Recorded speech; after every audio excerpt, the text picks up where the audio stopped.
Welcome to our channel Ullapantula Ramamurthy world teacher.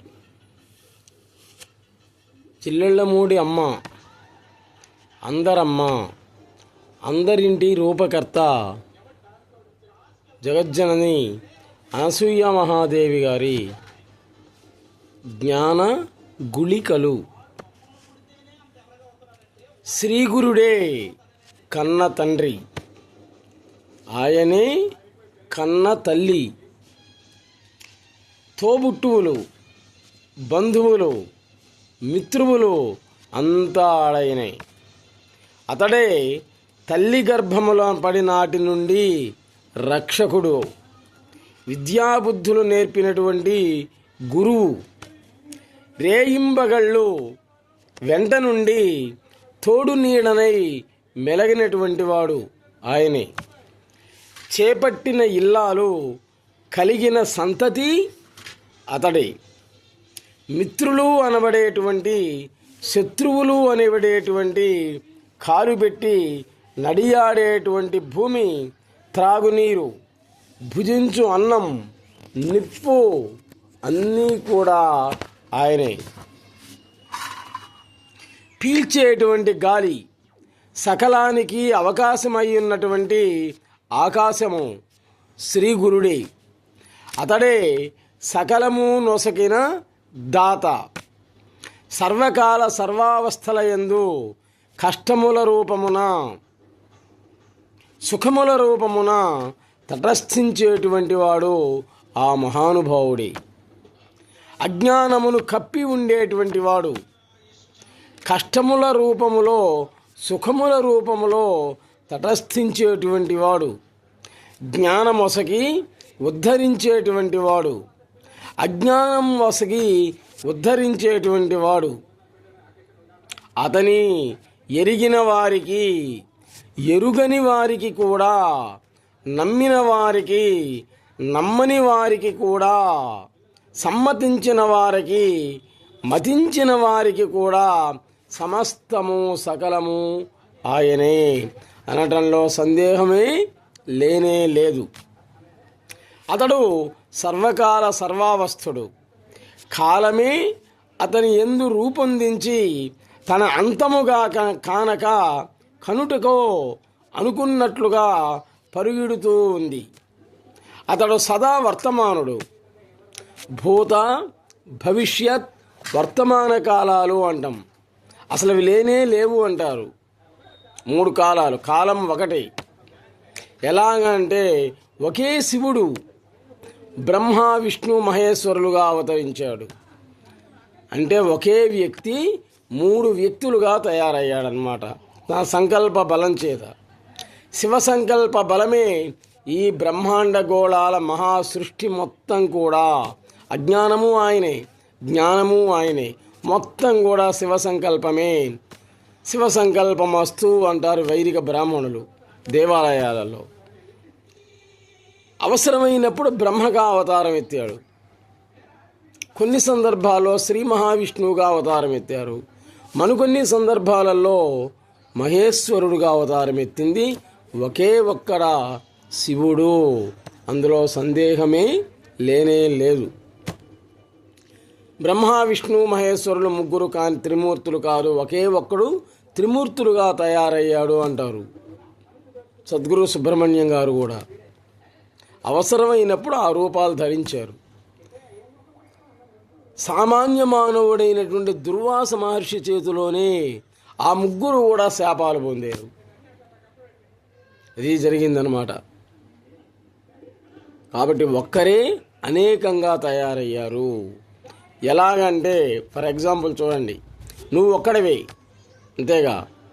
మొట్టమొదట నీవు ఒక్కడివే, ఏకం. వివాహం చేసుకున్నావు, ఇంకొక ఆమె వచ్చింది. పిల్లల్ని కన్నావు, ఇంకో 10 మంది వచ్చారు. కాబట్టి వీళ్ళందరూ ఎవరు? ఒక్క నీవే. ఏకమే అనేకత్వం అయిందనమాట. ఎందుకు అంటే అది నీ ఇష్టం. పెళ్లి చేసుకోవటం, పిల్లల్ని కనటం, కష్టాలు సుఖాలు అది నీ ఇష్టం అన్నమాట. అదేవిధంగా పరమశివుడు కూడా బ్రహ్మ, విష్ణు, మహేశ్వర ఆత్మకంగా త్రిమూర్తులుగా తయారాడు. ఏకమే అనేకత్వం అనేది అనమాట.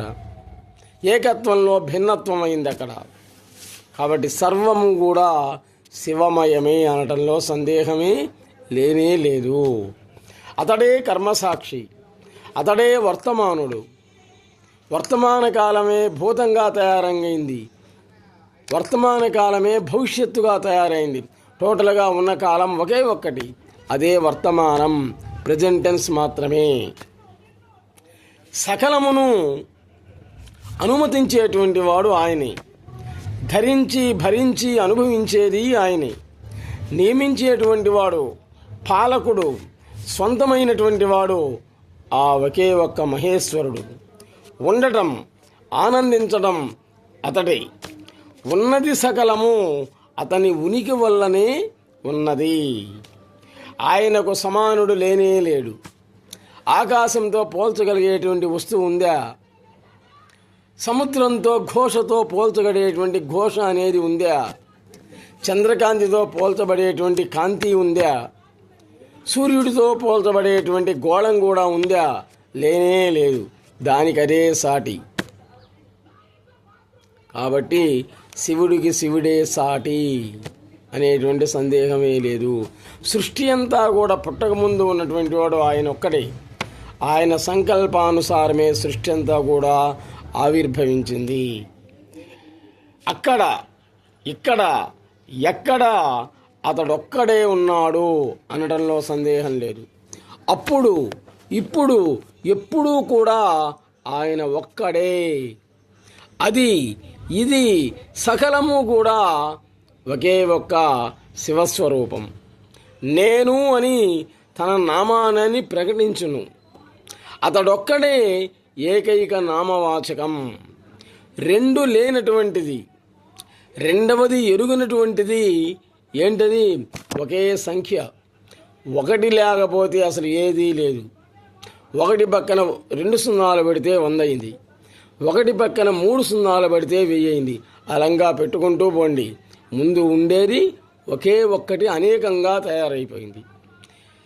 అతన్ని నమ్మినట్లయితే సొమ్మే, నమ్మనట్లయితే అది ఒక పెద్ద దుమ్మే అవుతుంది. శివలింగాన్ని శివస్వరూపంగా చూస్తే నీ కోరికలు తీరుస్తాడు ఆయన. అదే శివలింగాన్ని రాయిలాగా చూసినట్లయితే రాయిగానే కనబడతాడు. టోటల్గా కోరికలు తీర్చడం అనేటువంటిది సహజం. నువ్వు చూసేటువంటి దృష్టిని బట్టి ఉంటుందన్నమాట. అనుభవించినటువంటి వాళ్ళకి అనుభవించినంత అవుతాడు ఆయన. రొట్టి కొలది పిండి కొలది రొట్టె అన్నట్టుగా. అతన్ని తెలుపగలవాడు, తెలియగలవాడు, అనుభవించగలవాడు కూడా ఎవరు? ఆయనే.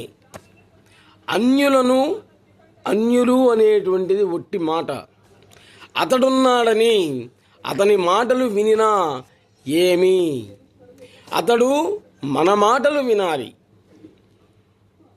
నీవు దేవుణ్ణి స్మరించడం కాదు, దేవుడే నిన్ను స్మరించాలి.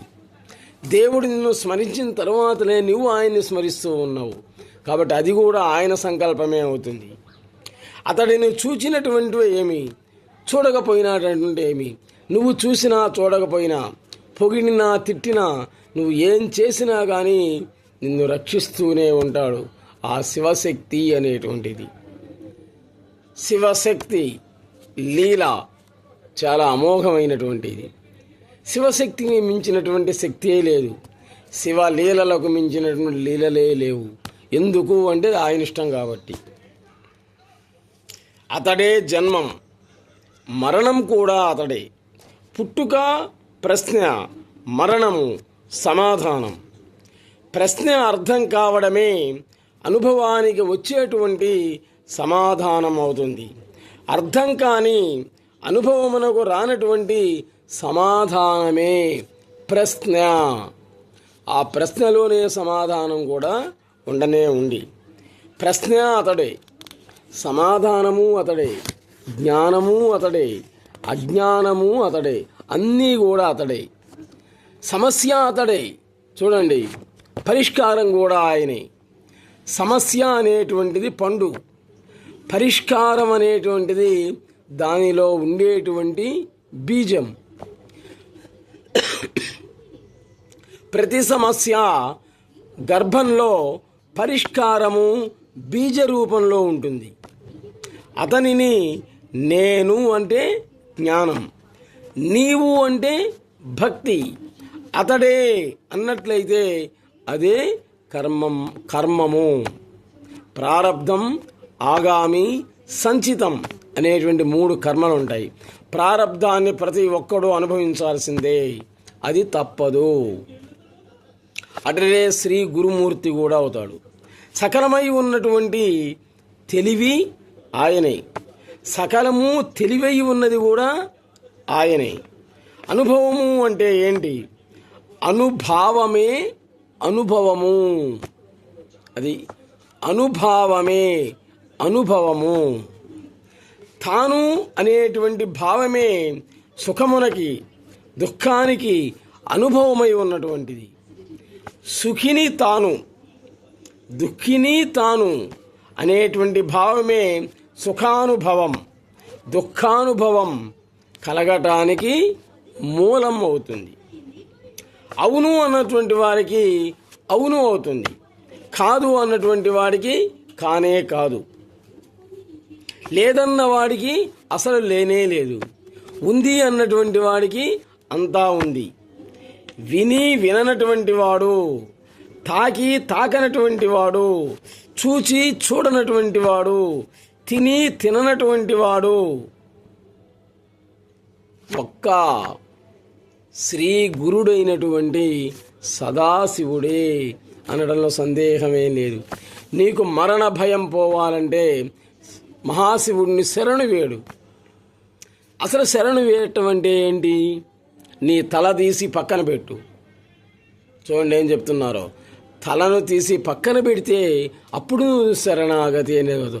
ఆ శరణాగతి పొందినటువంటి వాడు ఒకే ఒక్క మనిషి, ఇంకెవ్వరు లేరండి భూమండలంలో. ఆయనే వెంకటేశ్వర శర్మ అనేటువంటి తమిళనాడులో జన్మించినటువంటి రమణ మహర్షి గారు పాపం బాగా డబ్బున్నటువంటి వాడు. అటువంటి వాడే చివరికి గోచిగుడ్డ ధరించి సర్పాల మధ్యలో అరుణాచల కొండ గుహలల్లో 25 సంవత్సరాలు మౌనవ్రతం చేసించాడు. 5వ తరగతి చదువుకుంది. భూత భవిష్యత్ వర్తమాన కాలాలు మొత్తం మహాపండితులకు వేద పండితులు తెలియని విషయాలన్నీ కూడా, వేద రహస్యాలు మొత్తం కూడా వివరించాడు. మరి ఎలా వచ్చింది ఆయనకు అంత శక్తి? శివ సంకల్పం, తపశ్శక్తి ఉంది, మంత్రబలం ఉంది తప్పనిసరిగా. ఆ మంత్రబలంతో సుబ్రహ్మణ్యం గారు, సద్గురు సుబ్రహ్మణ్యం గారు ఈరోజు ప్రపంచ గురువు అయ్యాడు, వరల్డ్ టీచర్ అయ్యాడు మహానుభావుడు. చిల్లెలమూడు అమ్మవారి సమాధిని, సద్గురు సుబ్రహ్మణ్యం గారి యొక్క పాదధూళిని ఒకసారి శిరస్సు నుండి చల్లుకోండి, జన్మ ధన్యమైపోతుంది. నేను వెళ్ళా, జిల్లెలమూడు అమ్మవారి సమాధి దర్శించా. ఆ మహాతల్లి దగ్గర 6వ తరగతి నుండి డిగ్రీ వరకు చదువుకున్నా, ₹1 కూడా ఖర్చు పెట్టలే. చూడండి, అక్కడ చదివినటువంటి ఎంతోమంది దేశ విదేశాలలో స్థిరపడ్డారు. ₹1 కూడా ఖర్చు పెట్టలే మళ్ళీ వాళ్ళు. సద్గురు సుబ్రహ్మణ్యం గారు కూడా అంతే. ఈయన హై స్కూల్ హెడ్ మాస్టర్. జిల్లెలమూడు అమ్మవారి యొక్క మంత్రబలం, వీరబ్రహ్మేంద్ర స్వామి యొక్క శిష్యురాలు ఈశ్వరమ్మ గారు, ఆయన శిష్యుడు శంభుగురు స్వామి, ఆయన శిష్యుడు వీరయ్య గారు. ఆ వీరయ్య గారి యొక్క మంత్రబలం ఈయన దగ్గర ఉంది. ఈరోజు కూడా అప్పుడెప్పుడో వీరయ్య గారు వాడినటువంటి చేతి కర్ర, అది చిన్న కర్ర అయిందనమాట. అది దానికి పూజ చేస్తూ ఉంటాడు సద్గురు సుబ్రహ్మణ్యం గారు. ఆయన దగ్గర మంత్రబలం ఉంది. నీవు వెళ్ళి ఏది అడిగినా కానీ ఆయన శూన్యంలో చూసి చెప్తూ ఉన్నాడు. ఆయన భవిష్యత్తు మొత్తం కూడా ఆధ్యాత్మిక విషయాలకైతే ఒక్కటే చెప్తాడు ఆయన, నువ్వు ఊరకే ఉండు చాలు, నీ పేరుని నువ్వు స్మరిస్తూ ఉండు, ఆ శక్తులన్నీ నీకు వస్తాయి అంటాడు. లౌకిక విషయాలకైనట్లయితే పరిష్కార మార్గాన్ని చెప్తూనే ఉన్నాడు ఆయన. శ్రీకాళహస్తీశ్వరుడు ఒక్క సద్గురు సుబ్రహ్మణ్యం గారే, అరుణాచలేశ్వరుడు రమణ మహర్షి గారే, కమటాచలేశ్వరుడు శ్రీరామచంద్రుడే. కమఠాచలం అంటే వినుకొండ, పల్నాడు జిల్లాలో వినుకొండ. అసలు వినుకొండ కాదు దాని పేరు, కమఠాచలం. కమఠం అంటే తాబేలు. ఆ తాబేలు ఎంతో తపస్సు చేసి శివుణ్ణి గురించి తపస్సు చేసి చేసి మనిషిగా మారాడు, మనిషి మహర్షి అయ్యాడు. అప్పుడు కనిపించాడు శివుడు. ఎంతో ప్రత్యక్షం పరీక్షిస్తాడు అన్నమాట. పరీక్షించి ప్రత్యక్షం అవుతాడు. స్వామి ఏమి కావాలి నీకు అని అడిగాడు. ఆ స్వామి ఈ స్వామిని, కమట మునిని. అప్పుడు చెప్పాడు, నా వీపు మీద నిలబడాలి నువ్వు అన్నాడు. అయితే దానికి చాలా టైం ఉంటుంది, యుగాలు మారాలి, సత్యయుగం మారిపోవాలి, కృతయుగం రావాలి. శ్రీరామచంద్రుడిగా నేను జన్మిస్తా దశరథ మహారాజుకి. ఆయన తీసుకొచ్చి నన్ను నీ వీపు మీద నిలబెడతాడని చెప్పాడు. అందుకే పల్నాడు జిల్లాలో ఉన్నటువంటి ఇప్పుడు వినుకొండ అనే పేరు వచ్చిందనమాట. విన్నకొండ, వినుకొండ, విష్ణుడిగ నగరం అనేటువంటి పేరు ఉన్నాయి దానికి. ఇంకా చాలా పేర్లు ఉన్నాయి. చాలా చరిత్ర ప్రసిద్ధమైనటువంటిది వినుకొండ. అదే కమఠాచలం అయిపోయిందనమాట చిట్ట చివరికి. కాబట్టి ఆ కమఠాచలంలో ఉండేటువంటి రామలింగేశ్వర స్వామి కొండను ఒకసారి దర్శించండి. అది కమఠం తాబేలు ఆకారంలో ఉంటుంది ఇప్పటికి కూడా, పరీక్షించి చూసినట్లయితే. ఎంతోమంది శాస్త్రజ్ఞులు చెప్పారు వినుకొండ కమఠాచలం అని చెప్పారన్నమాట. కాలగర్భంలో వినుకొండగా మారిపోయింది. అలాగే జిల్లేడు చెట్లతోటి మొత్తం కూడా వనంగా ఉంది. జిల్లేడు వనం అది కాస్త జిల్లేడు చెట్లకు మూడిందనమాట. జిల్లేళ్ళ మూడైపోయింది అమ్మవారి దయ వల్ల. కాబట్టి ఇటువంటి అవధూతలు, దైవశక్తి కలిగినటువంటి వాళ్ళు, మంత్రబలం కలిగినటువంటి వాళ్ళు ఉన్నటువంటి ఈ హిందూ దేశంలో పుట్టడం అనేటువంటిది, పెరగటం అనేటువంటిది, చావటం అనేటువంటిది అంతా మన యొక్క అదృష్టమే. ఇతర దేశాలలో ఎక్కడా లేనే లేదు. ఇది ఒక్క మన దేశంలోనే ఉంది. పిల్లవాడు బొమ్మరిల్లు కట్టి ఒట్టొట్టి ఆటలు ఆడుతూ ఉంటాడు. బొమ్మలకి పెళ్ళిళ్ళు చేస్తూ ఉంటాడు. అమ్మా నాన్న అని పెళ్ళిళ్ళు చేస్తూ ఉంటాడు. బొమ్మల పెళ్ళిళ్ళు చేస్తూ ఉంటాడు. సంసారాలు నడపడం కని సంతసించి పెద్దవారిలాగా త్రిమూర్తుల సృష్టి స్థితి లయాకారకులకి పరవశించిపోతూ ఉంటాడు. బ్రహ్మర్షుల దేవమునుల వర్తనములు అతని మ్రోరా వడివడి జని పడిలేచెడి బిడ్డల తప్పుడు అడుగులే అవుతాయి. సకల మతాలు అతని ఘంటా భూములు కమతములే అనటంలో సందేహం లేదు. ప్రవక్తలందరూ కూడా అతని సేద్యానికి తలకాపులు. అనుకోవడం, అనడం, జరుపుటలు వేరువేరు అందరికీ. శ్రీగురుడికి ఆ మూడు కూడా ఒకటే అవుతాయి. జ్ఞాన కేంద్రం, జగత్ కేంద్రం, బ్రహ్మ కేంద్రం అనే పేర్లతో పరిగేది ఒకే ఒక సద్గురువే. ఏకాకి, అనామకుడు, అమాయకుడు, అవ్యక్తుడు ఒక్క శ్రీ గురువే. నా అనేటువంటి వాళ్ళు, తనవారు లేనటువంటి వాడు పెరవాసరలే లేనే లేవు. కనబడు సకలము అతని యొక్క కలవరింత, అనబడేటువంటి సకలము అతని యొక్క పలవరింత. కలవరించు వారికి, పలవరించు వారికి భూత వైద్యులు అనేటువంటి వాళ్ళు ఉన్నారు. కానీ శ్రీ గురుడికి రక్షగట్టేటువంటి వాళ్ళు ఎవరున్నారు? నిద్రలో కలగనటం అందరికీ పరిపాటే. అంటే మన శరీరం ఏమో మంచం మీద ఉంటుంది, ఎవరితోటో కలగంటుంటాం అన్నమాట, ఏదో మాట్లాడుతుంటాం. ఉదయం పూటి స్మరించినటువంటి కొంతమంది కల్లో వస్తుంటాయి. అసలు ఎవరిని స్మరించకుండా, ఎప్పుడూ చూడకుండా ఉన్నటువంటి వాళ్ళు కల్లో వస్తుంటారు. దేవతా విగ్రహాలు, శివలింగాలు కల్లో వస్తుంటాయి, వెళుతుంటాయి, కానీ మాట్లాడు. అవధూతలతోటి మాత్రమే మాట్లాడుతారు. వాళ్ళు చెప్పినట్లు వీళ్ళు ప్రవర్తిస్తూ ఉంటారు. అతని విశ్వాసం సకలానికి విశ్వాసం. శ్రీ గురుడు మేల్కొని సకలము మేల్కొంటుంది. ఆయన నిద్రిస్తే సకలము నిద్రిస్తుంది. అతడు మెలకువ కాదు, నిద్ర కాదు, వాటికి అవే అతడే ఆధారం అవుతాడు. ద్వంద్వములు అతడు కానే కాదు, కాకున్నను వాటికి అతడే ఆధారం.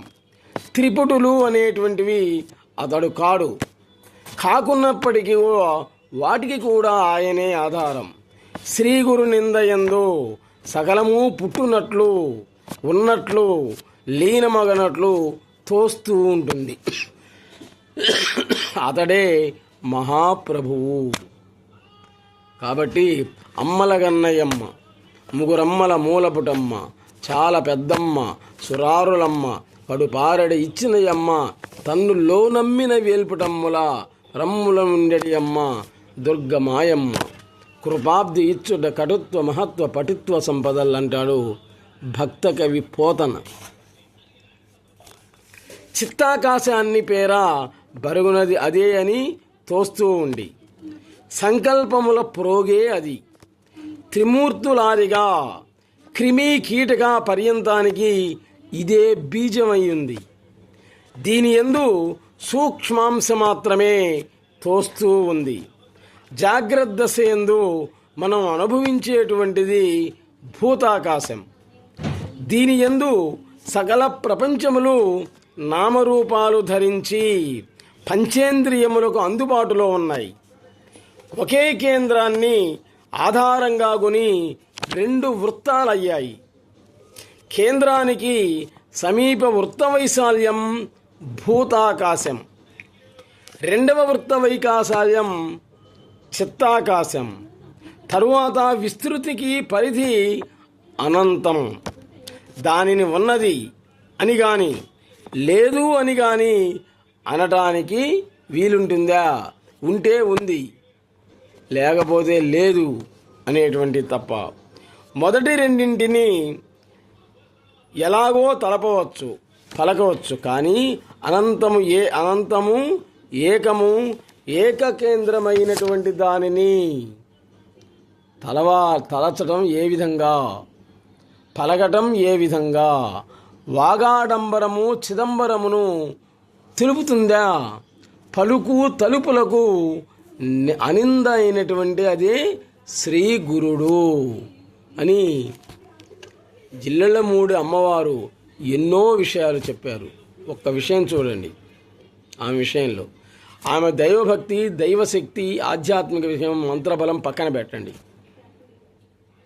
జాగ్రత్తగా వినండి. ఎవరైనా కానీ మీ ఆస్తిపాస్తులు, మీ ఇళ్ళు మొత్తం కూడా ఎవరికి ఇస్తారు చెప్పండి? మీ కుటుంబ సభ్యులకి, మీ పిల్లలకి, పిల్లలు లేకపోతే బంధువులకి.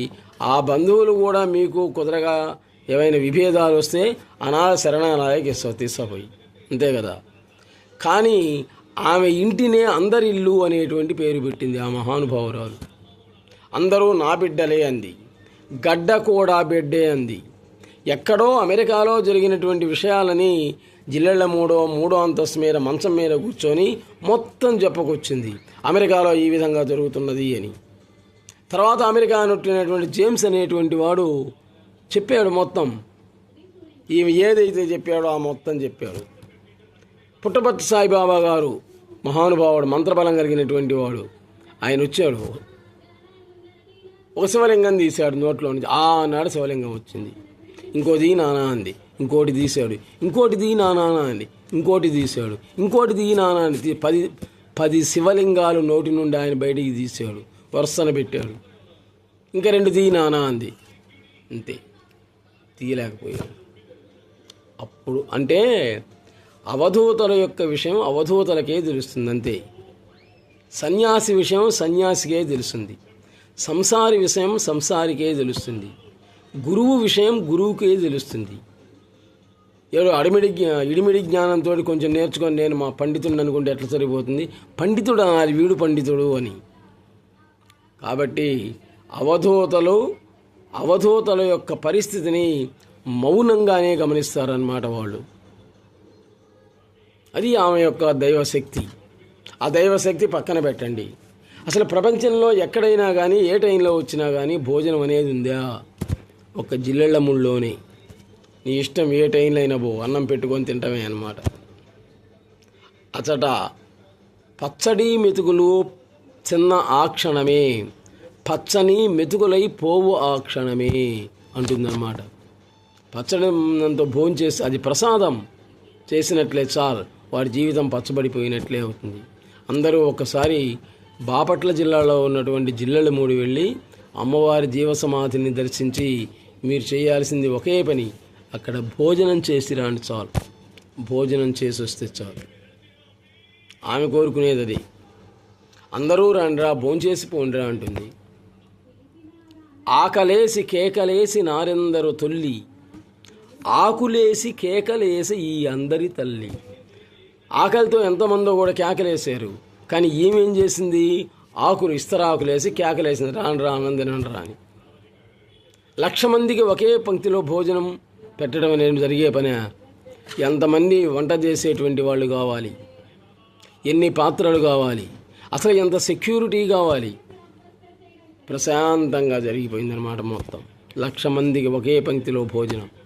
ఆ విధంగా ఎవరైనా కానీ జరిపారా? ఎవ్వరూ జరపలేదు. ఆమెకున్నటువంటి ఆస్తిపాస్తులు మొత్తం కూడా అందరింటికే సమర్పించింది. ఎంతోమంది దుర్మార్గులని సన్మార్గంలో నడిపించింది, మార్చింది అన్నమాట. సమాజ సేవ, అక్కడ దైవశక్తి అయి కాకుండా సమాజ సేవకు కూడా ఉంది ఆమె దగ్గర. ఒకసారి జిల్లెళ్ళమూడి వెళ్ళి అమ్మవారి యొక్క జీవసమాధిని, హైమవతీదేవి యొక్క జీవసమాధిని, నవనాగేశ్వరాలయం ఉంది అక్కడ, దానికి ప్రదక్షిణలు, నవగ్రహాల మండపం ఉంది, దానికి ప్రదక్షిణలు చేసి అక్కడ మీరు భోజనం చేసి రండి చాలు. మీ జీవితంలో ఒక్కసారైనా చాలు, వెళ్ళండి. ఆ తర్వాత అరుణాచలం, రమణ మహర్షి ఆశ్రమం. అరుణాచల మహాశివుడి కంటే కూడా ముందు రమణ మహర్షిని చూడండి. భగవంతుడి కంటే భక్తుడిలో పవర్ ఎక్కువ ఉంటుందన్నమాట.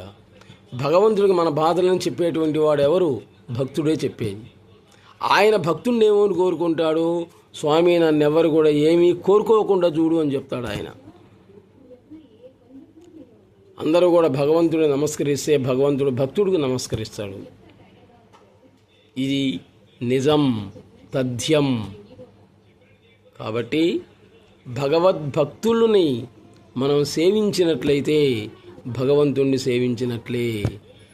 భగవంతుడి కంటే కూడా భగవద్భక్తులోనే పవర్ అనేటువంటిది ఎక్కువ ఉంటుంది.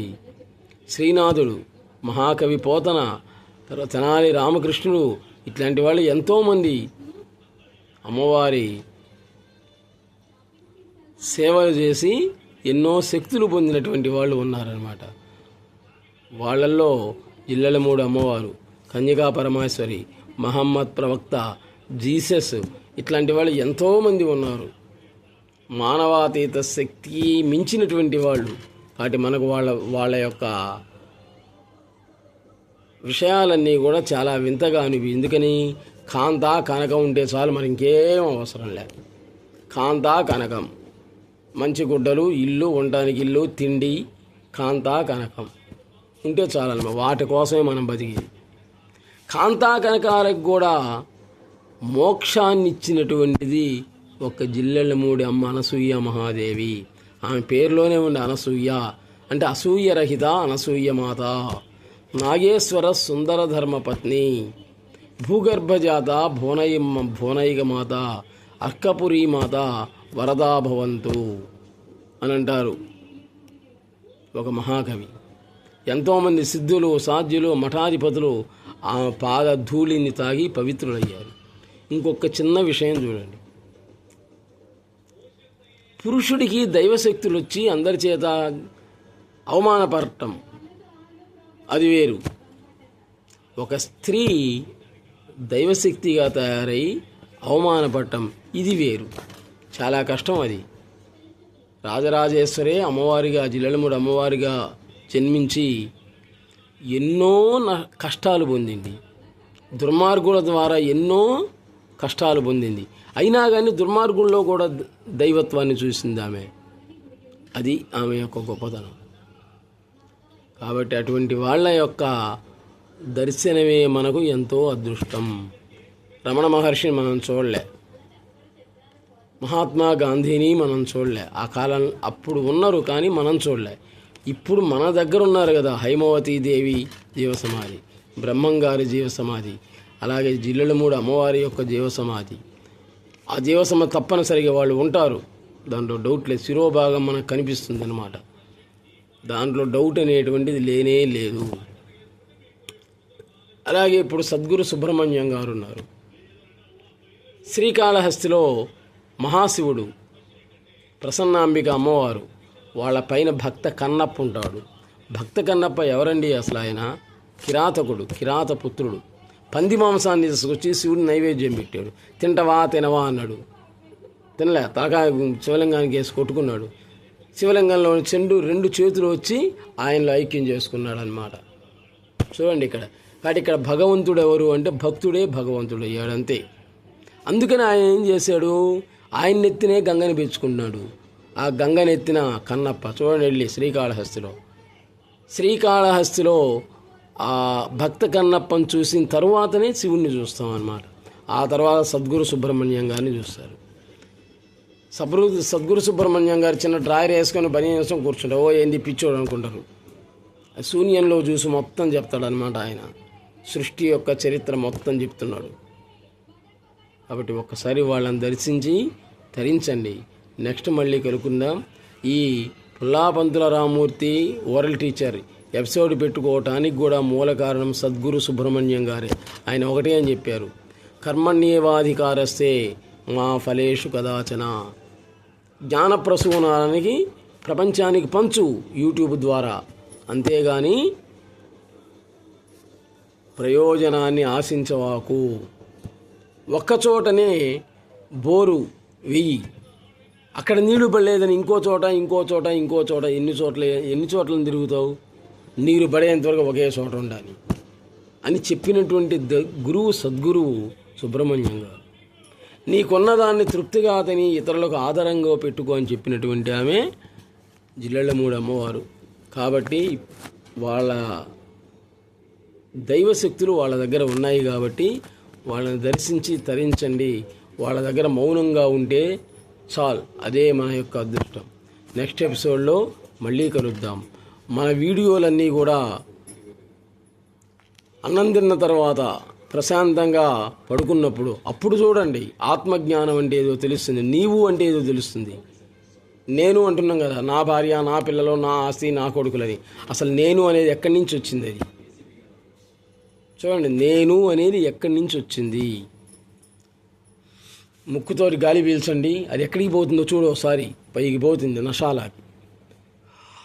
నోటితోటి గాలి పీల్చండి, అది ఎక్కడికి పోతుంది? లోపలికి హృదయంలో పోతున్నది అన్నమాట. అది జరిగేది. కాబట్టి మనం వాటిని విశ్వాస నిశ్వాసన ఎక్కువ కాలం మనం చేయలేం, బిగబట్టలేం. వాళ్ళు ఎన్ని సంవత్సరాలైనా కానీ చేయగలరన్నమాట. అది వాళ్ళకి మనకు ఉండేటువంటి తేడా.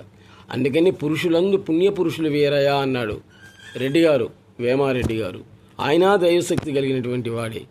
కాబట్టి ఇటువంటి వాళ్ళందరూ కూడా జన్మించినటువంటి ఈ దేశంలో పుట్టడం అనేటువంటిది మనందరి యొక్క అదృష్టం. అంతేకాదు కుక్క, నక్క, పిల్లి, పంది వాటి యొక్క కూడా అదృష్టమే ఇక్కడ. ఎందుకంటే వాటిల్లో కూడా దైవత్వాన్ని చూసేటువంటి వాడు హిందువే, అంటే హిందూ దేశీయుడు అనమాట. ఇండియనే చూసే, మిగిలిన వాళ్ళు చూడాలంతే.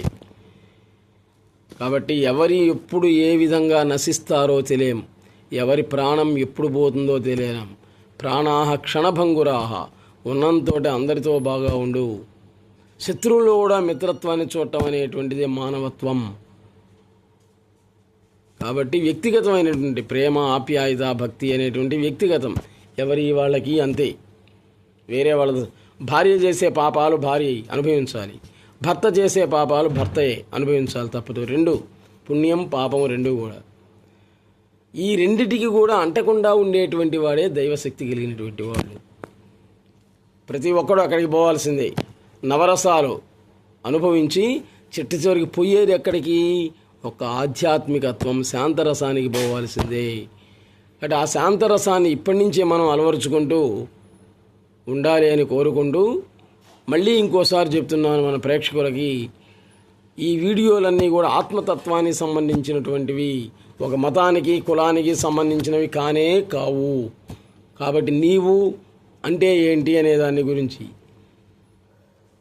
ఉంది. కాబట్టి ఇవన్నీ కూడా సాయంత్రం పూట అన్నం తర్వాత నిద్రించి అప్పుడైనా చూడండి.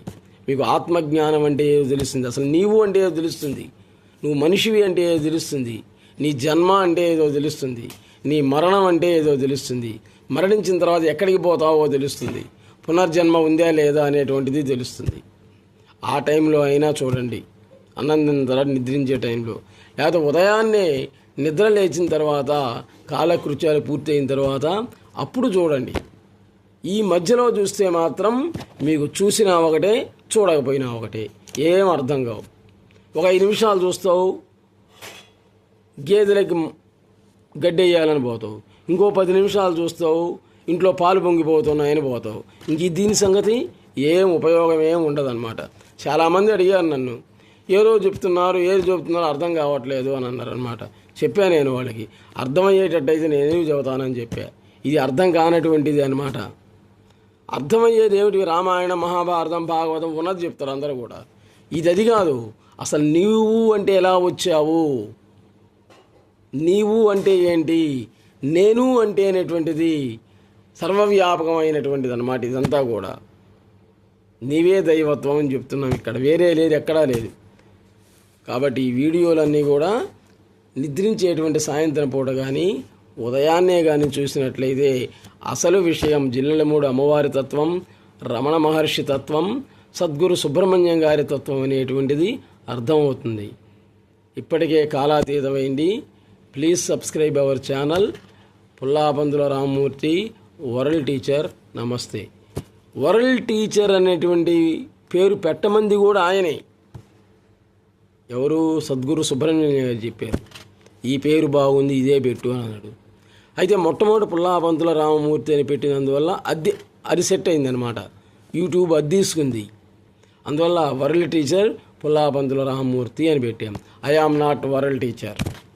World teacher sir Sadguru Subrahmanyam, Jillellamudi అమ్మవారు, Jiddu Krishnamurti, Mahatma Gandhi, Netaji Subhash Chandra Bose, they are all Sadguru teachers. I am teacher in Palnadu జిల్లా at Vinukonda. That's all.